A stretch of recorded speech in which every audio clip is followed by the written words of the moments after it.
Christo est un artiste d'origine bulgare qui s'est illustré par ses réalisations grandioses alliant paysage et tissu. Ce spécialiste de l'empaquetage, né en 1935, est accompagné par son épouse Jeanne-Claude, qui l'épaule dans sa démarche et gère les aspects administratifs tandis qu'il se concentre sur la démarche créatrice. Les œuvres sont financées par la vente des plans, images, artworks qui permettront de la réaliser. Les projets étant généralement basés sur un paysage rural ou urbain, posent des problèmes administratifs parfois difficiles à surmonter. Nous allons d'abord rapidement vous présenter chronologiquement les œuvres réalisées par le couple, notamment The Gates, leur dernière réalisation qui a eu lieu en 2005 à Central Park, à New York. Puis nous aborderons leurs projets Valley Curtain, Colorado, États-Unis, 1972. Un immense rideau orange tendu dans la vallée du Colorado, bouchant la vue entre deux collines. Il aura fallu 99 personnes pour le réaliser, sur une longueur de 381 mètres et un maximum de 11 mètres de haut. C'est l'un des plus anciens projets de Christo, qui pourtant porte déjà sa signature, d'immenses structures de tissu dans les paysages, comme on le retrouvera par la suite. Surrounded Island, Miami, États-Unis, 1983. Cette œuvre, exposée pour 2 semaines aux États-Unis, a été conçue pour être vue du ciel. 500 000 mètres carrés de tissu ont été nécessaires à la réalisation de cette œuvre. Pont-Neuf, Paris, 1985. L'emballage du Pont-Neuf à Paris, réalisé en partie par des acteurs français, a été installé durant 2 semaines dans la capitale. Le Pont-Neuf en entier, arches, tables et lampadaires, ont été recouverts de 40 000 m² de tissu doré et soyeux, attachés par de nombreuses cordes et chaînes sous l'eau. Il aura fallu une campagne politique au bon moment pour que la mairie de Paris veuille finalement, après de nombreux essais, autoriser Christo et Jeanne-Claude à procéder à cette installation.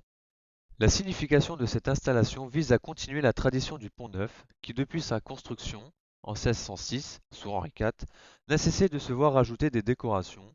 Cet emballage venait donc comme le dernier dans cette série d'ajouts. The Umbrella, États-Unis-Japon, 1991. Cette œuvre est un parallèle, puisque des parapluies de tissu ont été implantés à la fois aux États-Unis, au nord de Los Angeles, et au Japon, au nord de Tokyo.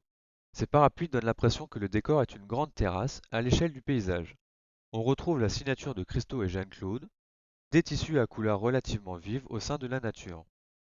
Cette œuvre a aussi des oppositions, l'orangé s'opposant au bleu et les décors vallonnés des États-Unis s'opposant à la plaine du Japon, bien qu'ils soient tous les deux situés au nord des plus grandes villes des pays concernés. Faut-il y voir un rapport aux semblances et différences entre ces deux pays?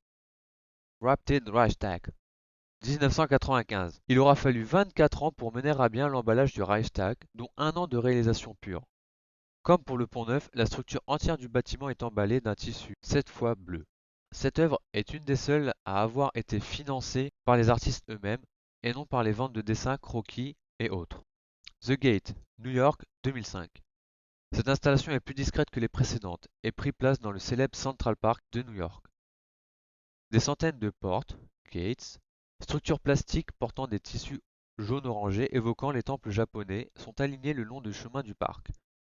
Cela donne une impression mystérieuse, surtout partant devant. Les structures carrées représentent celles de la ville, qui ressemble à une grande grille, tandis que les tissus représentent la nature et les formes arrondies, souples du parc. Comme toutes les réalisations de Christo et Jeanne-Claude, cette œuvre a été rapidement retirée de son emplacement. Over the River, Colorado, États-Unis. Ce projet consiste à recouvrir sur une dizaine de kilomètres la rivière d'Arkansas par des bandes de tissu bleu tendues par des câbles au-dessus du fleuve pendant une durée de 2 semaines. Le tissu représente le fleuve et permet de mettre en abîme les formes des nuages et de la vallée dans laquelle il passe.